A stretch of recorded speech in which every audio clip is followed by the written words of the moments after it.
that's a lot to break down. Well, it's time to talk about Faust, everyone's lovable, goofy, former serial killer doctor. Yup, before Faust was Faust, he was Dr. Baldhead, a person that did an experiment on a young girl that was secretly made to bring back the dead. But of course, it went wrong. So he did what any sane person would do and went on a murder rampage, and proceeded to get locked up, but then he got free to join the Guilty Gear tournament. And well, did a lot of stuff and eventually fought Justice, but when he fought Justice, after destroying Justice, he got called a messiah. Can I budge in for a second? Faust? Yes, I don't know who that Dr. Baldhead guy was, but after my sins, I became a great, unlicensed doctor and went out healing all the people in the world. That's great, I guess. I eventually even realized that Zato guy that went out to kill me, who died, well, came back to life. I see that you're friends with a war criminal, Faust. Can you tell me about this? Cronus and I have had a very love-hate relationship, you see. But we're chill. Alright, I'll take over from here. Toodaloo! Faust has been going around trying to deal with his sins, of course, through the XR story, basically. Continuing that in Strive, revealing that he's an expert on applied magic, he, well, saves Delilah, but after doing so, he overexerts himself, and now he's crazy again. It's a little weird. I still wouldn't exactly say crazy. I think he's just mentally under strain. But as we see in the arcade mode, there is hope. He can save himself again, and he can finally, for the real time, atone for himself. Because that is what Faust does.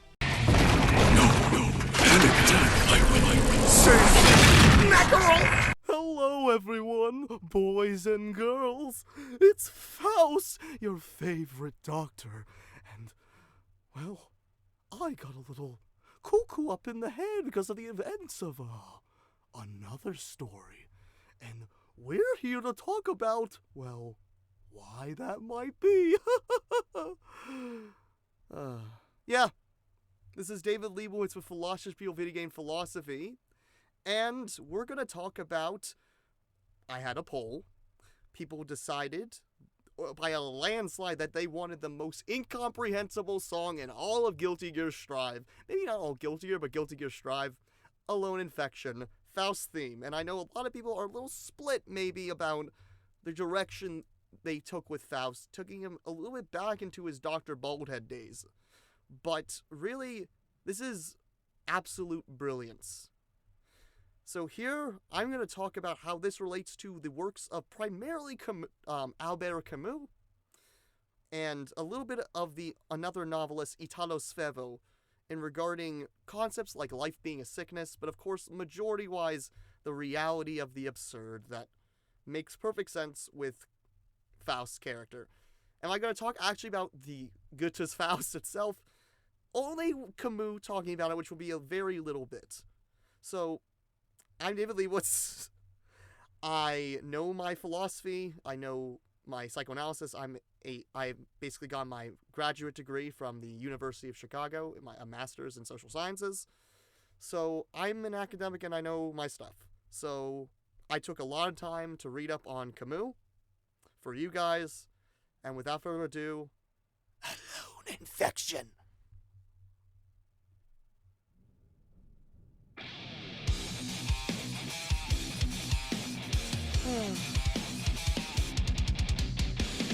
Oh, yes. The song you finally cared about, Faust.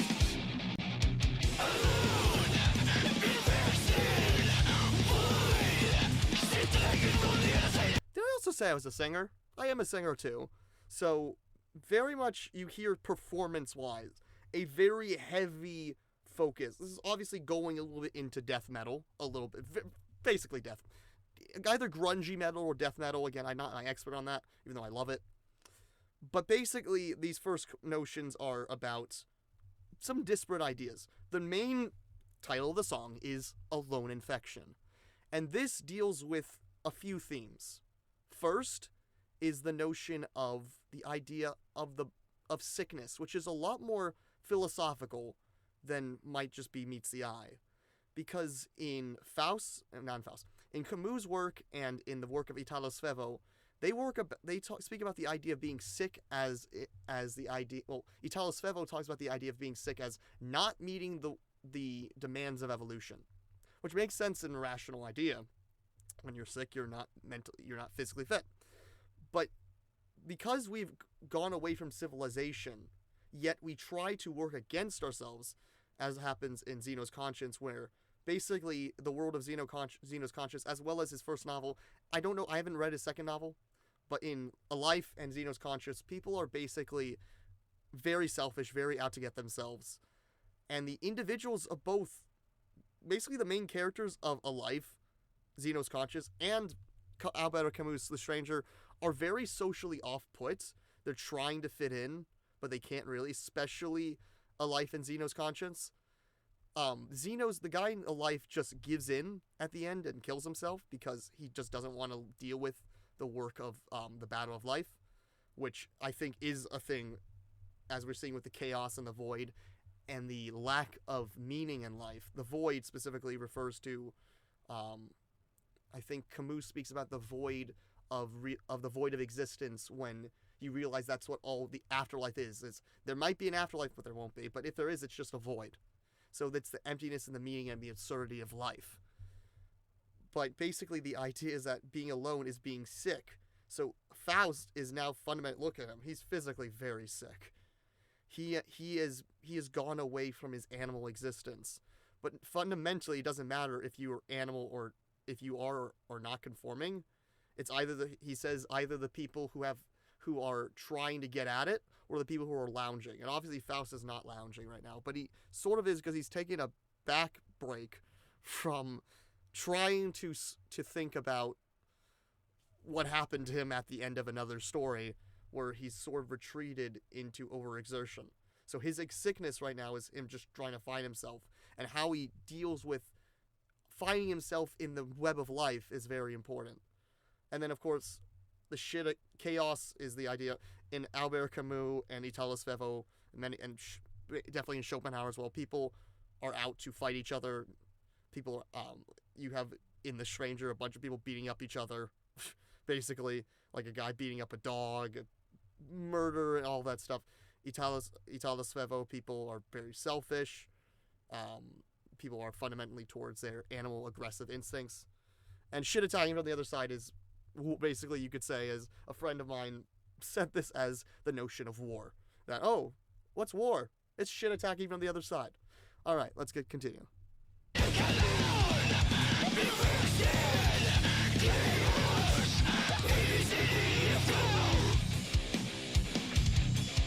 This is where when people see the A, D, C, D, E, F go, they're like, this song means nothing, I check out, I'm trying to understand this. But we keep on going.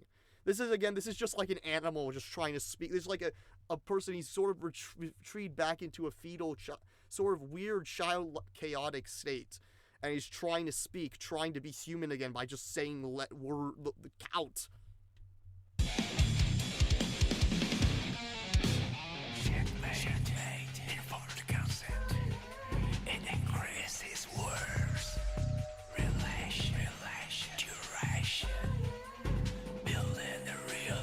Alright, so we have to understand that there are a few different voices, of course, different styles of singing in this song. And these relate to what will ultimately be the red, blue, and black sides of Faust. Red is Dr. Baldhead. Blue is the doctor who decided to be a doctor. That's Faust. Black is an in-between of, I guess, who before Dr. Baldhead was and the guilt he had with the death of the girl. So this is the black. This is the guilt. And with that, not to say that, again, Faust isn't constantly getting, he talks about his sins, but this is not the goofy doctor, this is the sad Faust. The sad that goes beyond just Dr. Baldhead or Faust. This feels very much like the idea of society in which that Italo Svevo in character Zeno in Zeno's Conscience is playing the game with people, basically trying to be part of society, but also trying to not. He makes compromises. he gets he gets a wife he doesn't like, but he gets also a prostitute at the same time. He does a lot of other things. Again, he's trying to outsmart. At the end of the novel, basically, he's saying how he's sick to this psychoanalyst. This Italo Svevo did not think much about psychoanalysis. He said Freud gave me a good concept, but at the end of the novel, the Freudian just says, "Oh, you have an Oedipus complex," because Svevo didn't think much of Freud. But this idea that he's playing the game with all these people, the guy Merceau in The Stranger also is sort of like, hey, is iffy about if he really wants to marry his wife. But like, she's hot. That's about it. He's very much iffy with his social interactions. And that's sort of like an idea of the social difficulties. But a more easier way of thinking about this is also just, so outside of that, this is a chaotic world and and love doesn't matter and love isn't real. Especially like we talked about in Childish Killer and in the Freudian sense that love isn't real. And also in the sense of Camus also a little bit about the illusions of love. But Camus still slightly more optimistic than Freud. This is also just the notion of the relationship, informed consent. This is a notion of a doctor with their patients. That when there's a relation and a duration that you build and realize, well, that's just more words. Again, speaking of words, again, we talked about Cell Game, the notion of words. The words, the reason, the trying to be human. What's the point of reason, of words? Which is exactly what Camus is saying. But that there's more time with the person, that they're going to eventually die, which is exactly what happened with the girl, even though it was all misunderstanding because of the conclave. But either way, let's continue. But first, per moment's note. I think I can sort of sing this the way it is. Informed consent.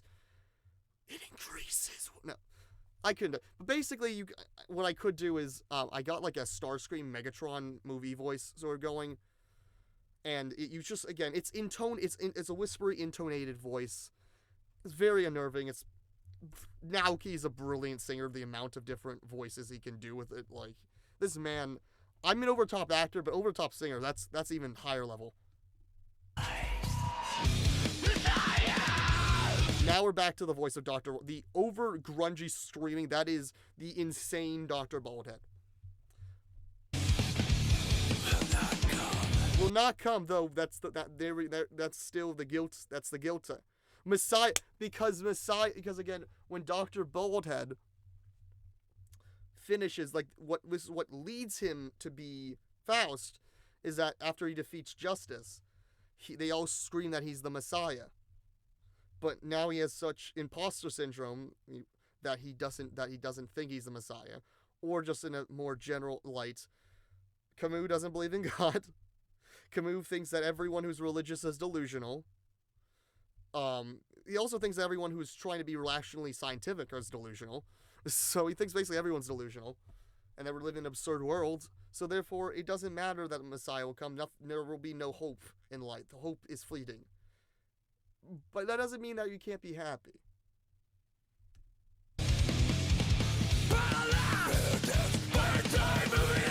These are very different scientific words of paradox. This looks like the paradox in himself of, is he Faust, is he Baldhead, like paradox of existence. The parallax is both a physics and math term. And the paradigm might be referred to, Dr. Paradigm exists. He's a gear professor person. He might die, but this also might be the paradigm as in the notions of Thomas Kuhn, who thought that, science keeps on changing. And that fundamentally Newton goes on to Einstein.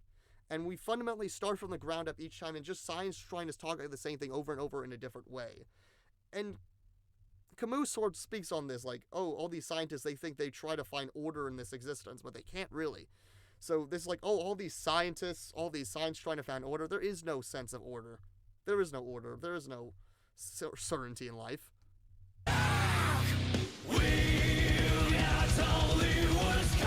There's just saying there's no heaven.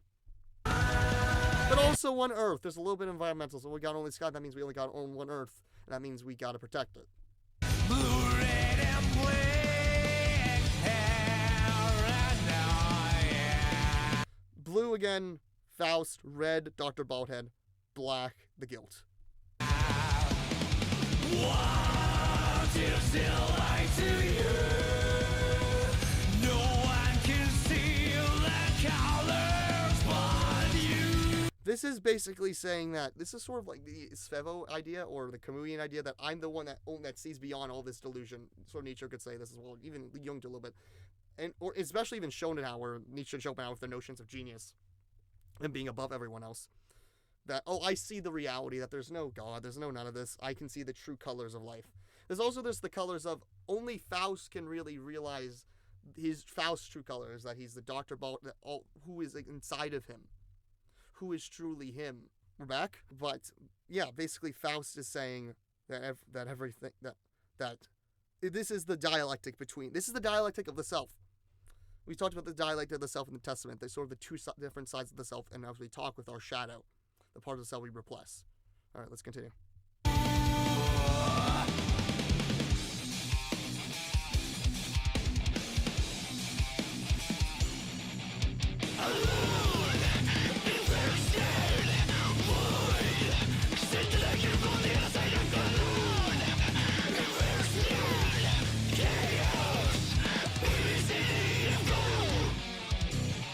Now the fun part. This is sort of like saying that it's not even there's light and dark. This is sort of a Nietzschean idea, sort of that there's no good or evil. But it's even beyond that. It's just like there is no morality.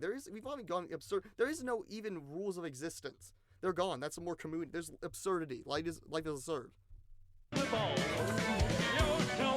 This is sort of little thing in The Stranger, when that they say that after this guy basically kills a man, and he's interrogated for he's the guy in the Stranger is basically Merceau's interrogated for not weeping for his mother's death, which is not really what happens with Faust.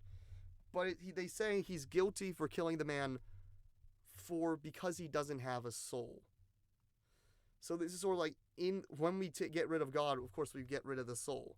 Your soul is gone, and this Faust soul is sort of gone away because he's gone insane again a little bit. He's lost it. Hey. Destruction. There's no more. Like, again, the world is crazy, and everyone's out to get each other. This is both a physical reduction, but also a reduction of God to just scientific terms. So like a death of God thing going on.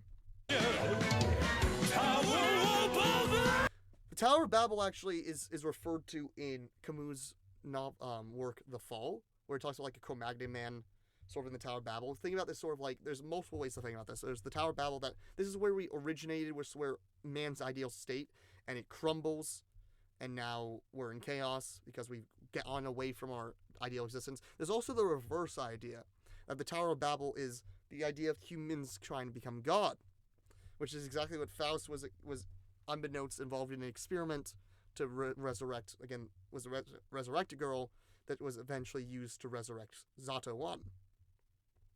So this is sort of the idea that, that death, people are trying to escape death, but they fundamentally can't. And that's exactly what Camus is saying. It's like, we fundamentally will all die no matter what, and that's just what matters. And Camus is saying people trying to get rid of death, they're the absurd people. They're the craziest people out there.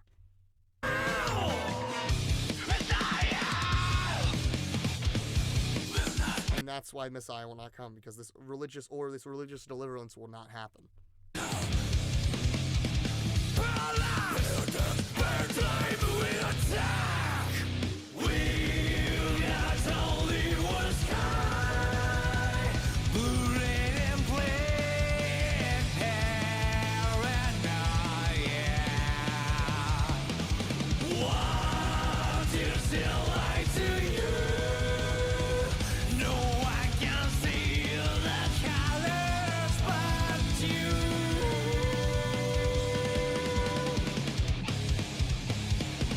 Now the shift.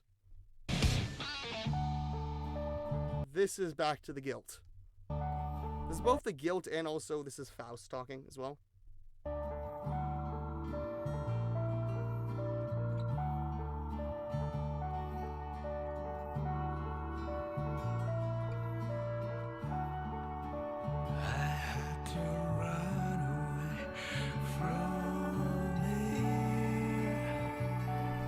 sort of like the notion about being the stranger again, being sort of condemned in a way for being different, which is for realizing the absurdity of existence that Camus sort of talks about.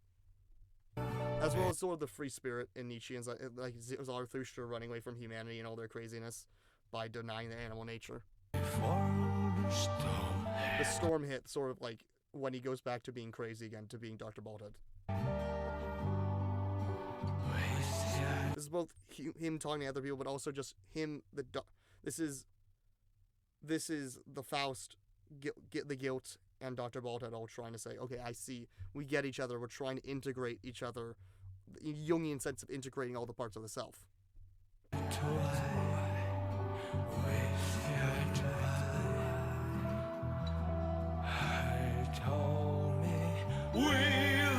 This is the guilt talking to Faust, but not Dr. Baldhead. And it's accusatory.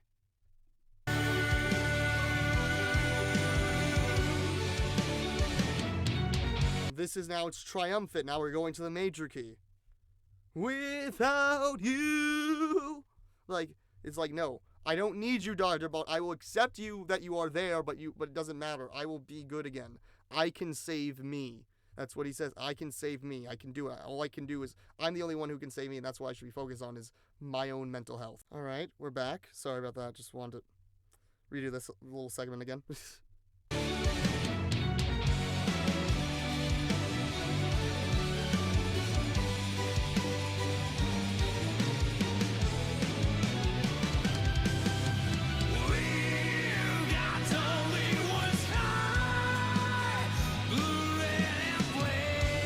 Basically the genius doctor and the guilt sort of getting happier and feeling good and saying, okay, now we've consummated, we've dealt with Dr. Baldhead, he's who he is, and that's who I am, but that doesn't matter. I'm gonna be good again. I can only save me.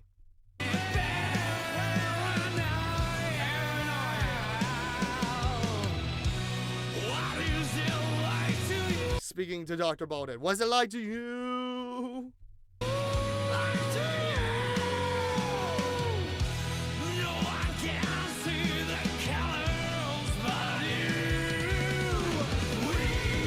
Now we're in the major key, and it's just getting happy, and like, oh, you can see the absurdity of existence, but I don't need to ultimately see the absurdity of the existence. I can sort of feel happy again, and realize that, okay, beyond that, it's just absurd, that there is happiness at the end of it.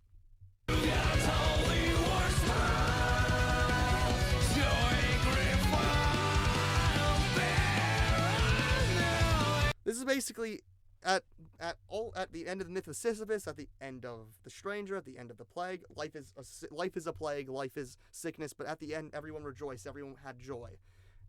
When Meursault is about to die, he feels the most happiness in his life. But that he can, okay, that's a little iffy, but in the myth of Sisyphus, he can still, that Sisyphus goes back to his rock and realizes that life is absurd, that life is a task, but ultimately he feels joy. If there's still joy, there's grief at the parts of a death, and grief is normal, like the grief for the girl, but there's also fun.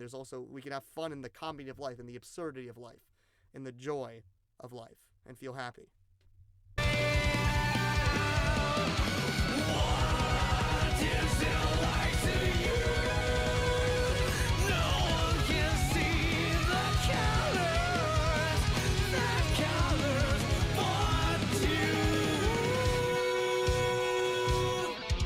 So, that was Alone Infection. Thank you for those who answered in the poll. Yeah, basically, that again, he's accusing Dr. Baldhead, oh, you can only see the colors, but that you can only look into yourself and you can be the one to save yourself. So again, yeah, thank everyone for the poll. Next will be, I will try to do in the span of, so it'll probably take some time to get both ready, the span of 2 days at most, the separation between Zato 1's Let Me Carve You Away and Milia's Love the Subhuman Self. Love the Subhuman Self at launch was my second favorite song in the whole soundtrack, so it will be a fun time for both of them, though I think Zato 1's one is a little bit more meaningful, but I love to death Love the Subhuman Self. So, basically, this has been David Lee with Philosophy Video Game Philosophy. Peace. Hope you had a good time. This is Faust saying bye-bye.